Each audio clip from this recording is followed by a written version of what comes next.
Happy birthday. Thank you. We are recording on Sarah's birthday. We are. Do you want to tell us how old you are or no? I'm 16. Definitely not. Definitely not. That's right. I'm 52 this year. I didn't want anybody to know. 52 years old, and she looks great, I folks. do. Look at that. See, she's a shining example of how good you can look if you exercise and you take care of your body. At the age of 52, you can look this good. I'm a medical marvel, really. Incredible. Yeah. I had a question for you. Okay. What was the biggest thing you learned in this past year of life? Oh, Wild. that's a really good question. Yeah, see, I am the best. You are. You're coming up with questions. You're a great question learner.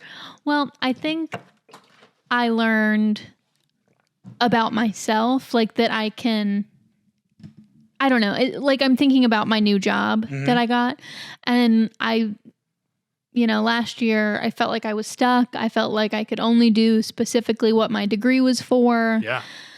And I learned that I can do a good job of marketing myself and transferring my skills, and it just made me feel like I can do anything. Yeah. So that's a great answer. Yeah. I was thinking like, oh, I learned that I really like steak or something. No. That's great. Yeah. Because that's definitely true. Yeah. Like I remember, I don't have a great memory, so I'm not reminded of these times. But yeah, there was moments towards the end of last year where you were like trying different things and feeling like, oh, I don't know if I can branch out into this area or this area. Am I qualified for this or that? I was like really doubting myself. Yeah. And now I think the proof, what's so funny is like life is proof forward. So like you start to do something and then 3 months in you look back and you're like, oh, I can do this. But you don't think like, there's not this moment outside of doing the thing where you're like, I can do this. And then you do it. You kind of just have to do it and see if it happens. You do it. And then you realize, okay, yeah, I'm capable of this, or I need to continue to grow, or I'm not capable of this. I got to make a new choice. But everybody feels like everything's so finite or so restrictive. Like when like you have to be totally prepared before you do something. And like it's important to be prepared and like be qualified to do something. But sometimes you just have to take a leap of faith. I think it's overrated. Like to do the best you can to be prepared. But at some point you just have to go for it. I think being prepared is overrated. Yeah. Because everybody has a plan until they get punched in the mouth. Like you can only plan so far. It's like I tell everybody, again, I'm going to bring this back to fitness because this is a fitness podcast at the end of the day. Yeah. But I tell everybody that comes to me and asks me like, what do I need to know before I get in the gym? Nothing. You need to know enough to not hurt yourself. Yeah. That is baseline, and that's very easy because modern weight training machines are very simple. You just go in, you push some weight around. That's it. Yeah. I feel like so many people get stuck. Sometimes you just have to start. And I fall into this category. I am such an over planner and over preparation guy to the point where if I don't feel like fully, if I don't know like A, B, C, D, all these options. If you don't have the perfect equipment, if you don't have the perfect plan. Man, that's speaking right to me. It holds you back from starting. But well, that's why I didn't want to restart the podcast. Yeah. It was the same type of thing. We had all the stuff. And I was like, I don't want it to be subpar. Or I don't want, but as you go, you make improvements. And you grow. And I would have never known some of the things that I've added to the podcast and creating the shorts out of the podcast and splitting things up into smaller bite-sized pieces had I not started doing it and had the question of like, okay, not everybody's going to dedicate an hour to listen to us speak. Right. But I do think they should. Right, that you should. But what we have to say is important in a lot of ways. And I think we can be a good example and we can give good advice. So how do I get the impact stuff that we talk about to a wider audience? Okay, short form. As much as I hated it, I think that it has been successful. A lot of people have seen portions of this podcast that they would have never seen because they're intimidated by the hour mark or they're not going to click on my YouTube channel or whatever it is. Yeah. But yeah, and so I've kind of learned that this year, and it makes me excited to like challenge myself in the future and just kind of like go for some stuff. Well, I think the danger is always like with learning. I don't know if you feel this way, but for me, it's like I get to a point and then I'm done there. You know what I mean? Like, okay, I did it. I did this thing that I really wanted to do. And then you're done. And then you're just done. You stop challenging yourself or you stop continuing to try and pursue a new goal. Yeah, I think everybody gets like that. Yeah, I'm experiencing a little bit of that right now because like, last year I reached a weight goal that I had set for myself that was 3 years in the making or 2 years in the making. Yeah. I reached 250 pounds. It was something that it was a number on the scale that I wanted to see regardless. Right. And I don't love to say that you need to set a number on the scale. I don't think that's the best motivator, but for me, it was part of the journey. Right. I saw that number and I was like, cool, I guess I'm done. You know? Yeah. So one of my main like big struggles this year, and I'm still battling it, is maintenance, is understanding how to live at I'm really good coming down or going back up, but I'm garbage at just staying. It's hard. And I'm not very good at it a year later. I'm still struggling with it. You know, in fact, like today, man, I really just went for it. I went to Wendy's. I just like, of all the places you could have gone, Here's why. Why did you go to Wendy's? Here's why. And I don't like Wendy's. I'm not a Wendy's fan. I'm not a Wendy's person either. No shade to you Wendy's people. Listen, I'm a McDonald's guy. Always have been, always will be. So why Wendy's? Because if you'll remember, about a month ago, we were coming back from the Cayman Islands and we were in the airport and we had not eaten. Oh, yeah. And there was a Wendy's there. There's no McDonald's in the Cayman Islands. So the only thing on the table was Wendy's. My wonderful sister and brother-in-law went to get us food and they got us Wendy's. And I was like, Wendy's, I'm starving. I'll eat whatever. And they brought back the most succulent, most incredible cheeseburger that I've ever had in my entire life. Now, could this have been because I was starving? I think it might have been. Definitely possible. But in my brain, in my lizard brain, I had to know. I had to know if maybe Wendy's has changed the maybe formula. You've been writing off Wendy's for no good reason. Maybe I have been missing out on the beauty of Wendy's. Maybe you really are a Wendy's guy. I'm here to tell you. You're not. I was not missing out. I finished the Baconator and almost instantly wanted to throw up. Yeah. But did I stop eating it? No. Yeah. That's my problem. I think we just don't eat fast food anymore. So I think that probably any fast food would have made you feel like garbage. I don't think it's necessarily only Wendy's. I think if you had gone to McDonald's, you probably also would be feeling like garbage. I've had bad experiences with Wendy's in the past. Really? Wendy's has made me feel pukey in the past. I don't feel as Thank bad. God it didn't make you pukey before going on the airplane.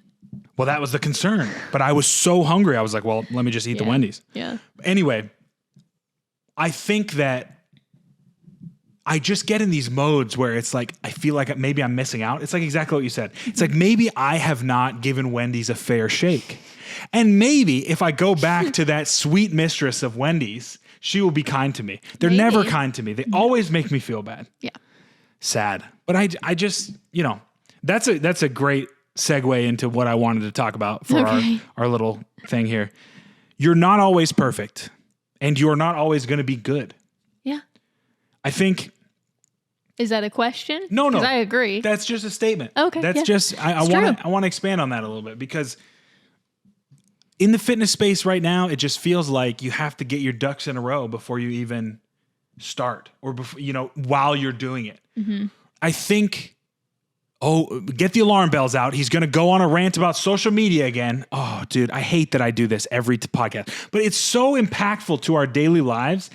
Every time that we stop talking about it, I get another thought about it. I just have to talk about it. I think it's a great thing to talk about. I think that people are still so fixated all the time on social media. So I think it's good to, have a voice saying, have it in moderation or understand its limitations. Well, if you guys are tired of me ranting about social media, let me know in the comments. But I honestly feel like there's nothing in this life that feels more advantageous and also dangerous like social media does. Mm-hmm. Because I really, I don't sit on the side of social media is all bad and it's all dangerous. Obviously not. No, it's not all bad. I take part in social media. Currently, that's what we're doing. Right. So it's hard for me to balance those two because I do see the fitness space specifically trending towards more negative in that we only see the perfect. Mm-hmm. Even these posts that are like, don't show off, show yourself in your vulnerable moments. Even those are curated. Of course. There is no authenticity. I think by nature, it's like what we talked about last week about everybody's playing a character. Everybody's when you choose to post something, you're always filtering it. Yeah. You're always going through a decision process of should this go out? Even if it is a vulnerable post. Right. You still want to make it as good of a vulnerable post as you can. Even the motivation to post those vulnerable posts is to put that out and say, yo, you go, boy, you go, girl. Look at me, I'm so vulnerable. And have people in the comments be like, wow, you're so brave for sharing this. Yeah. And I'm not saying that those posts don't have value or that they're not important. Like, it is important to remember that we're all just human people, but there is a performative aspect, I think, to those type of posts. I think even knowing that, you can still be caught in social media and say, like, how do these guys keep coming to the gym? And how do they, like, you're going to miss sessions. You're going to mess up on your diet. You're not going to get great sleep. Your stress is going to be out of control. These things are normal. Mm-hmm. Normal. And it's like normal, and they happen more than you would like them to happen. But they happen all the time. All the time. And I think it's important to just remember that. Mm-hmm. Because, you know, and that's one of my big struggles, like being someone who is putting themselves out there. Mm-hmm. I want you guys to know, and that's why I'm good. Like, that's why I talk about my binge eating problems. And that's why, you know, I am deep in it right now. I'm having a tough time at the moment. Mm-hmm. Currently. Mm-hmm. I go through stages, right? Yeah. My parents are coming into town to celebrate Sarah's birthday. And when moments like that happen, when I have the opportunity to be pulled out of my routine over the weekend, that bleeds into the week before. Mm-hmm. This is a big problem that I have. So I know that I'm going to be off plan on Friday, Saturday, Sunday. So you end up being off plan Friday, Saturday, Sunday, Monday, Tuesday, Wednesday, Thursday, even Friday, beforehand, Saturday, Sunday. Monday through. That's what I'm saying. The prior week. Right. So, yeah, you know, and it's like, I know that these things are going to happen. Like, I had this thought on Monday. I woke up, I said, okay, my parents are coming into town. Yeah. We're going to go a little bit off plan. Nothing wrong with that. Perfectly fine. I'm in a place to do that. Yeah. But what would happen if I just kind of went off plan on Tuesday? I mean, a week ago, last Thursday, we were, so it's more than a week. Same type of thing, yeah. yes. Yeah. But I see those things in the future and I say, okay, well, if I'm going to mess up, quote unquote, why don't I just do it now? One extra day. It's Monday. It's okay. I'll be good for the rest of the week. But what I want to, but I'm never. But you're not. No. Once the dam has broken, it's broken. It's very hard to pull it back and I'm going to a Wendy's on a Thursday afternoon for no reason whatsoever. We got food in the house. Yeah. I would have felt better had I eaten the food in the house. Mm-hmm. But there's something in me that's just like, Wendy's, go for it. Who knows? It could be the best meal you've ever had in your life. You know what I mean? Yeah. Well, and it's okay. It's like it said, it was like nobody's perfect. Yes. Sometimes we're going to fall off the wagon and do something that we don't even really want to do deep down. This is where the growth has occurred within me. Is a year ago, I would have beat the living daylights out of myself. You would have. I would have flogged myself and been like, I can't believe you have goals, you have dreams, you have goals, you have a desire to get somewhere. How could you be doing this? That's so silly. It's you counterproductive. Don't need to do that. It is counterproductive. That's because true. I would just continue to dig myself into the cycle of self-loathing and be like, oh, well, I already messed up once. I'm going to mess up again. I'm trying to remove the vocabulary of mess up. Mm-hmm. Yeah. You know, which can sound like, I don't want to sound like I'm letting people off the hook. And I don't want to sound like I'm letting myself off the hook. But either. You have to give yourself grace.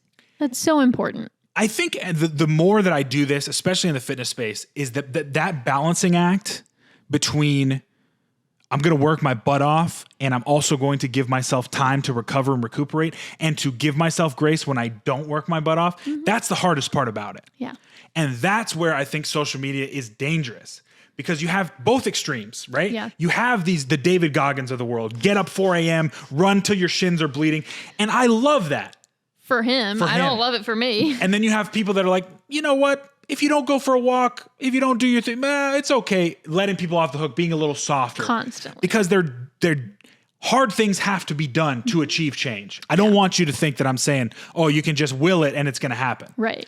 But the spectrum of David Goggins over here and, you know, full self-acceptance, whatever you want to call it, body positivity, whatever on this side, the middle, as always, is where you kind of want to be. Yeah. At least in my mind. It's you should work hard. I mean, it's so rewarding to work hard towards a goal.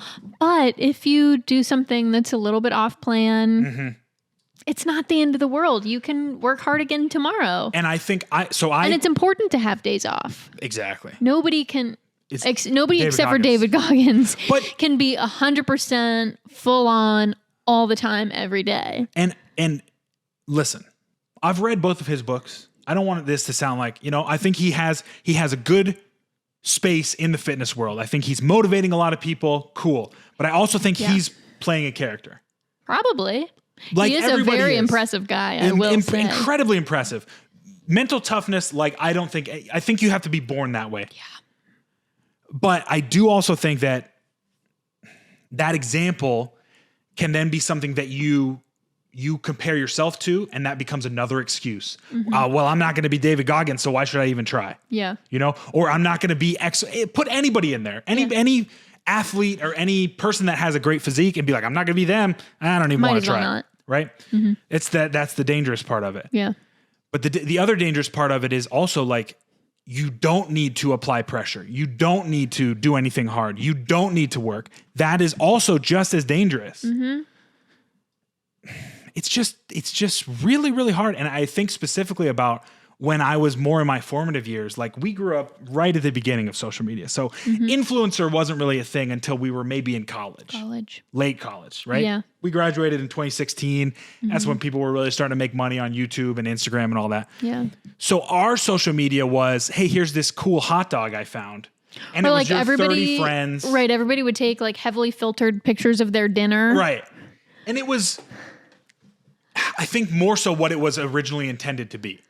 Yeah, just a bunch of friends who know each other in real life saying hey, I went to the mall today. Right. And didn't do anything cute, didn't do anything exciting. Right. I ate, a hot dog in the food court. Mm-hmm. Isn't that fun? And then as things started to develop and it became a money-making industry, which, for better or worse, probably for worse, but this idea of, well, what's going to make money? The sensational, the controversial, the perfect. Mm-hmm. These things that you're not going to see in your day-to-day life. No.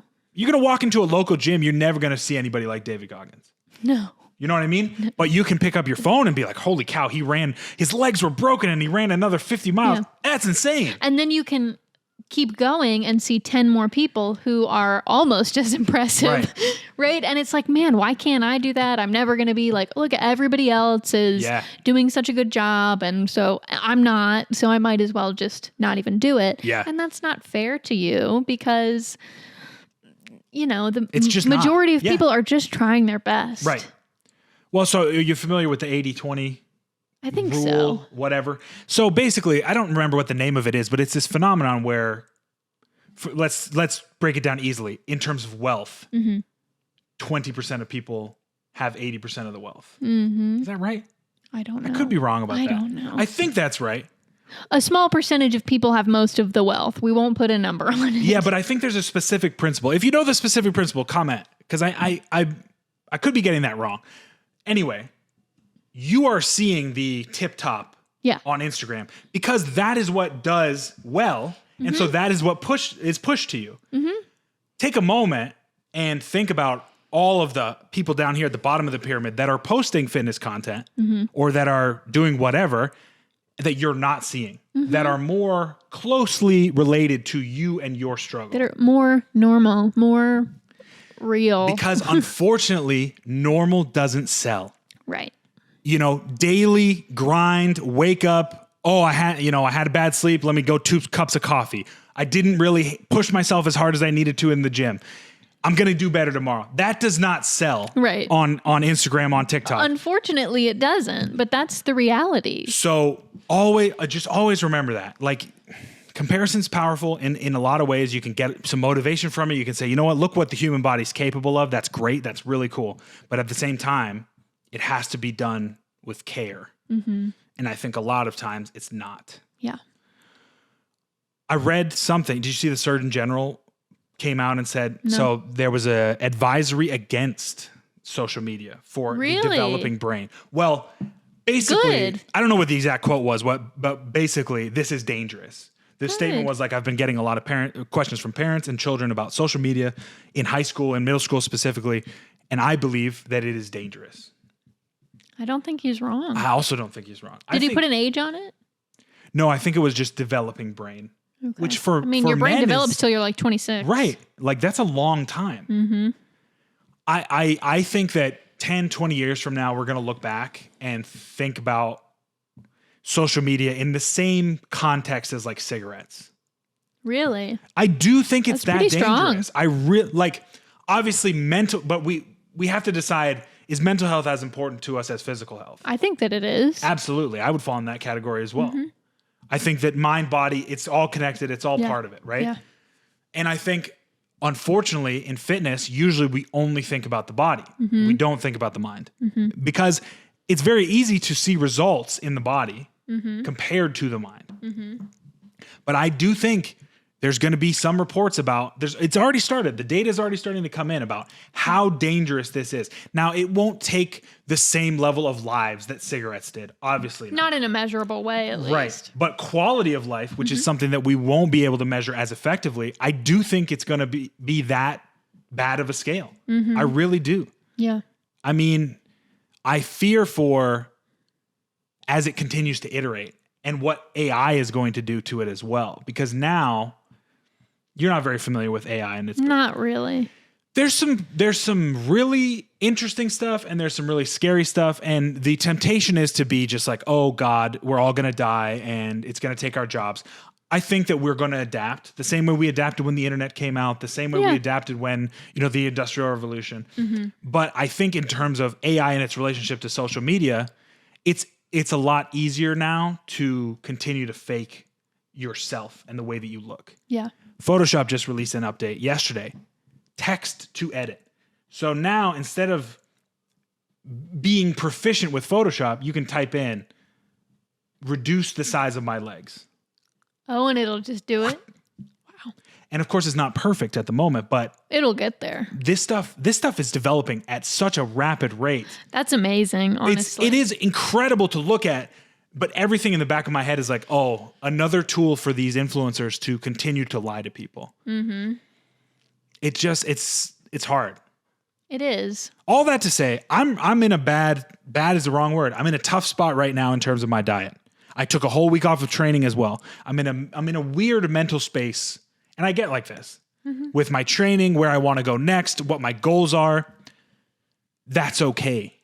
Yeah, it's that okay. That is 100% okay. Yeah, absolutely. Well, I mean, I think just how the same way that you can kind of take a break from or fall off of like your physical goals, your mental health also waxes and wanes. Yes. And that's very normal. Yeah. And it's okay. Dude, that's a great point. If you need help, go get some help. Sometimes you kind of just have to do your best and ride it out and do some like self-care type of things and just take care of yourself, give yourself a little bit extra love until you feel better.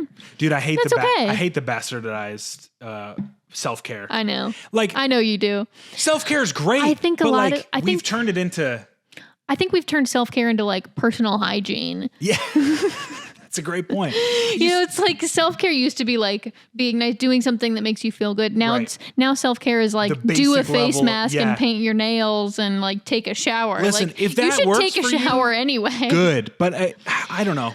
I think that it's just catastrophizing. Like everything is becoming more and more serious, and everything is becoming more and more the end of the world. Yeah.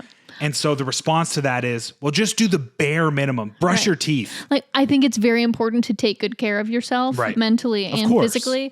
I think the term self-care has become a little bit silly. Personally, I like the concept as it was originally, but you say self-care and it's just like doing something that you like. You're really good at filtering my thoughts.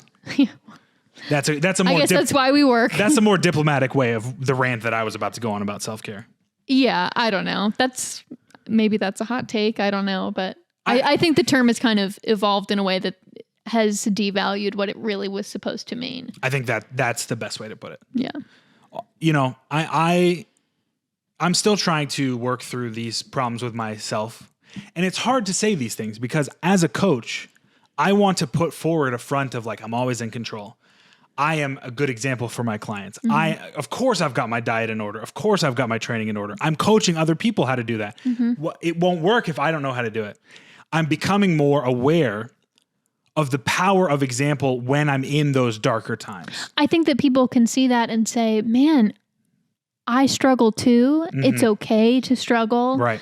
And, my coach has gone through some of these same struggles that I'm going through and he's made it out the other side. Right. even though nobody's completely ever passed it. Yeah. But like, that's something that I can talk about with my coach because I know that they're going to understand where I'm coming from and maybe can help me through it. I think it makes you relatable. I think it makes you a better coach to be honest and vulnerable about those things. Yeah, I'm trying to be better about it for sure. But I definitely think it's still a battle, you know? I think it's always going to be a battle for every human person. Yeah, that's a great point. It's like I'm an all or nothing guy, like I've said a bunch of times. It's like, okay, I am still going to be fighting this, but I've come out a little bit better. Mm-hmm.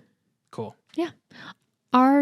The struggles and difficulties of life will never fully be over. Right, exactly. You know, there's always going to be something that we can work on. There's always going to be something that we need some help with. Yep. That's not a bad thing, you know?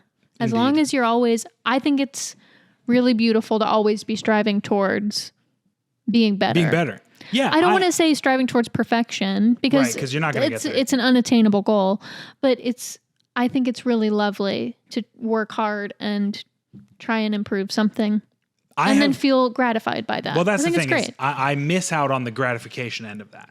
You're getting better though. I am getting better, but I will just grind myself into the dirt and I will do the hard work and then inevitably I will burn out.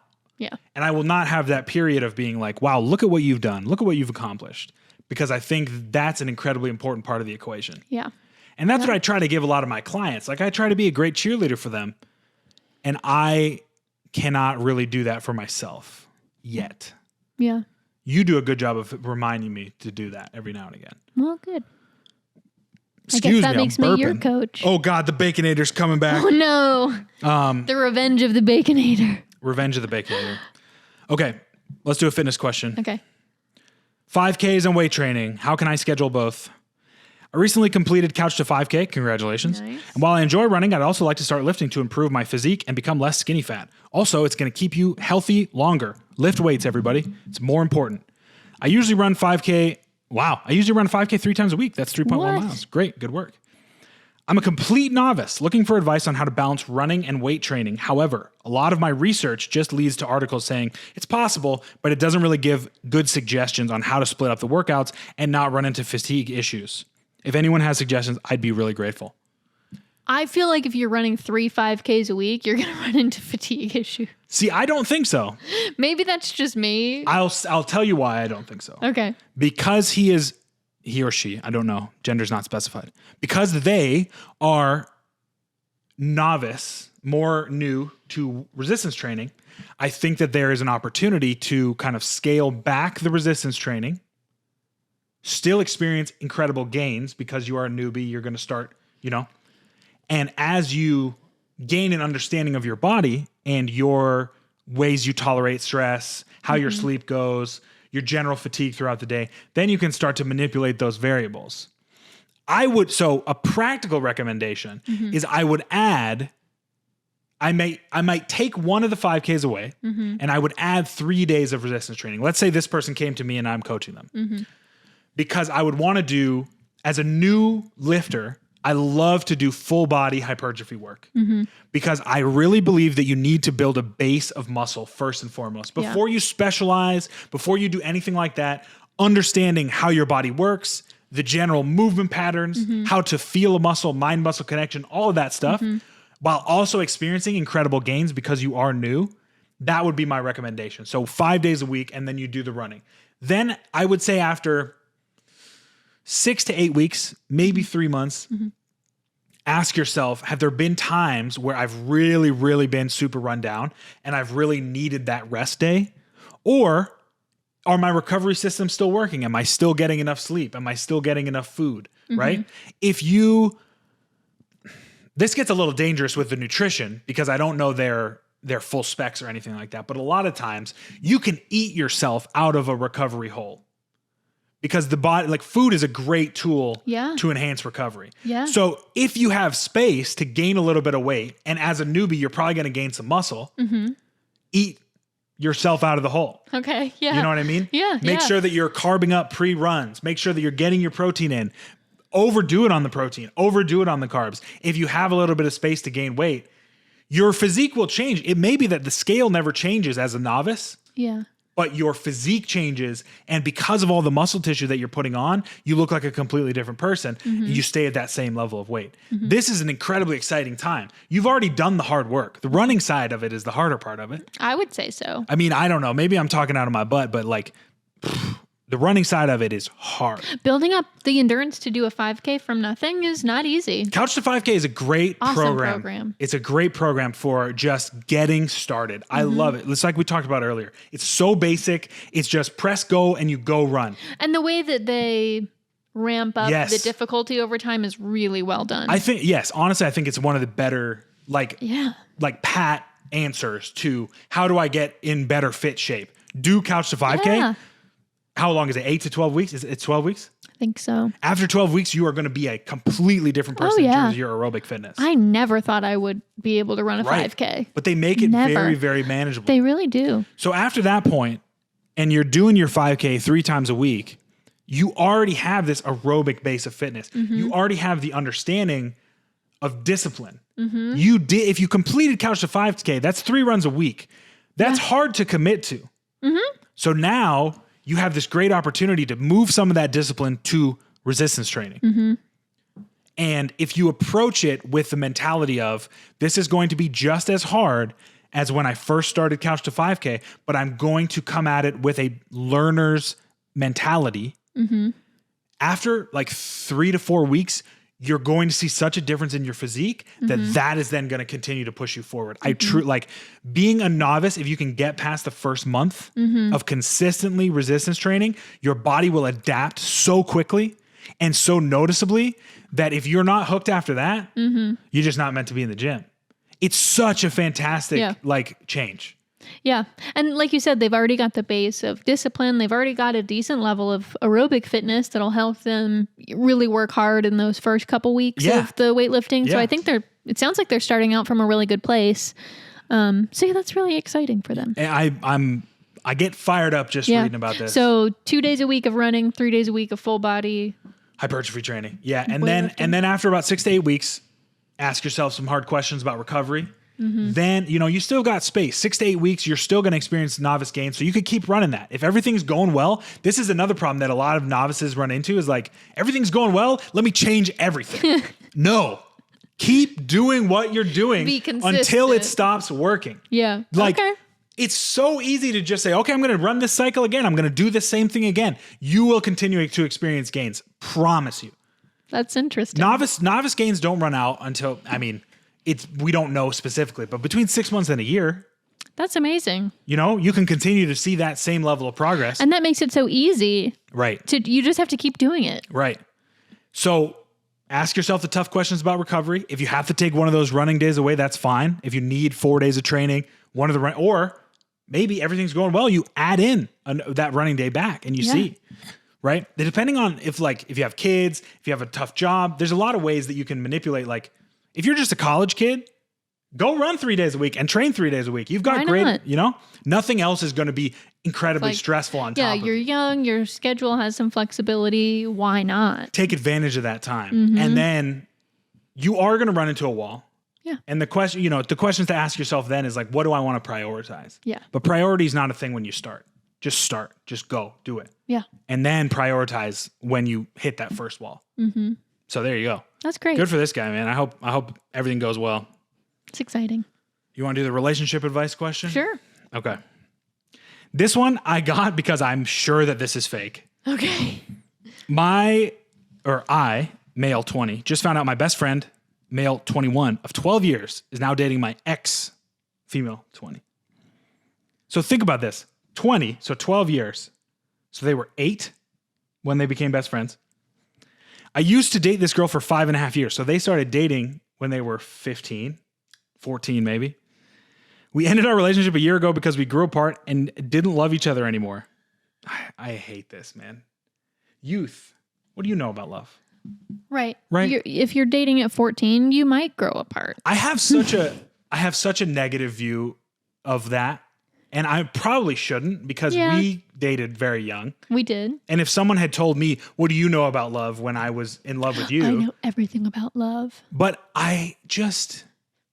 the depth that our relationship is at now in comparison to when we were in high school and when we were in college even is astronomical. It is. Yeah, completely. So when I read even that story, and they started out at 14 and then they broke up at 19 or 20, and now the best friend is with the girl, part of me is like, did you even know who you were as a person at this point? I mean, that's still 5 years of your life. Yes. Yes, you are right. And I am well aware that I could be completely off base in this. Yeah. And everybody's different. I think it's a little yucky. But it just feels like, okay, let me keep going. Okay. Today I found my best friend and my ex kissing each other in public. They didn't see me because I was far away. I'm not jealous, but I feel betrayed by my best friend. That's jealousy, brother. There are hundreds of thousands of girls in our city and he has to choose my ex. I'm lost for words and I don't know what to do. Should I confront him? Should I tell our mutual friends and shame him? I wouldn't do the God latter. bless 20-year-olds, man. I wouldn't. String him up in the public square. Cancel really- him. Cancel him. He deserves to be canceled. Yeah, this is an interpersonal issue. This is not a public issue. Let's not be crazy. I do think it probably feels a little yucky. Yes. I don't want to minimize this person's feelings. Well, because like imagine if like in the middle of college, you are right. I started dating one of our friends. Yes, you are absolutely right. I do not want to minimize this person's feelings at all. Yeah. But what I'm trying to say without sounding bad is you are 20. Life is very long. You do not know what the next 5 years of your life are going to do for you as a human being. Yeah. Especially as a 20-year-old male. Yeah. Your brain is not yet developed, as we just talked about. Yeah. Right? Yeah. Right. It's easy in the moment to feel like this is the end of the world. Yeah. But he's very young. He's still growing. He's still learning. He's still changing. And going forward from 20, like most people meet their spouse or their person either in school or like at work or through like their religious affiliation.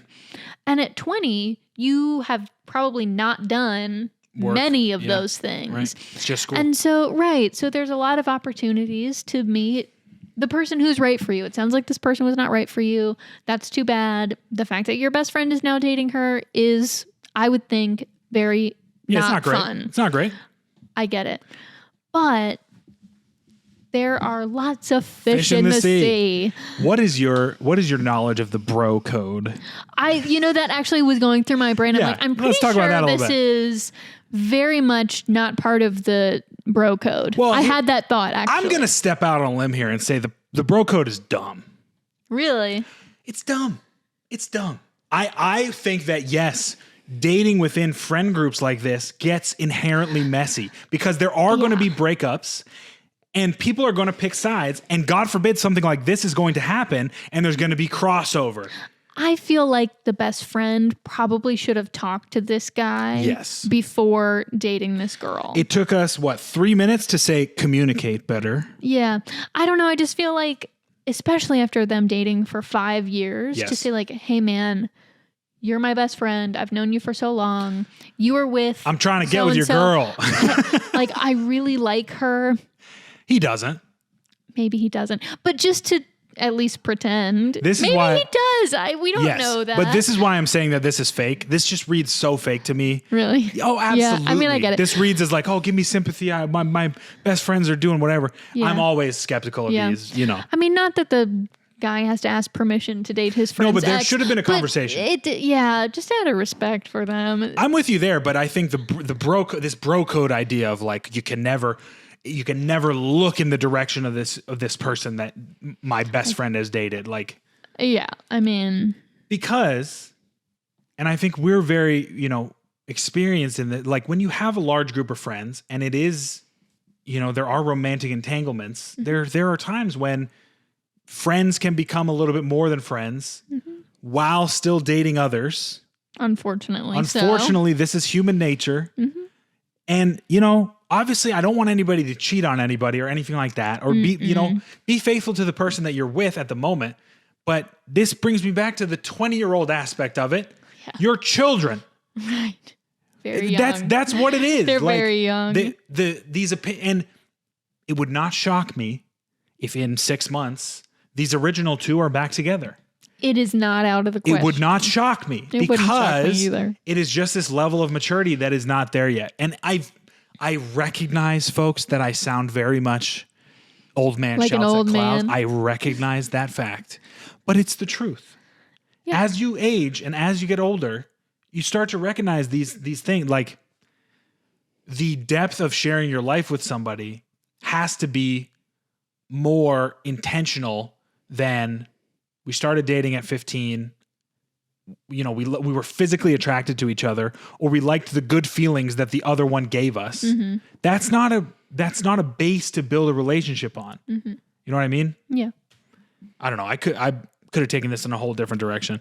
I do agree that guy that sidled up to his ex's or his friend's ex was probably not in the right.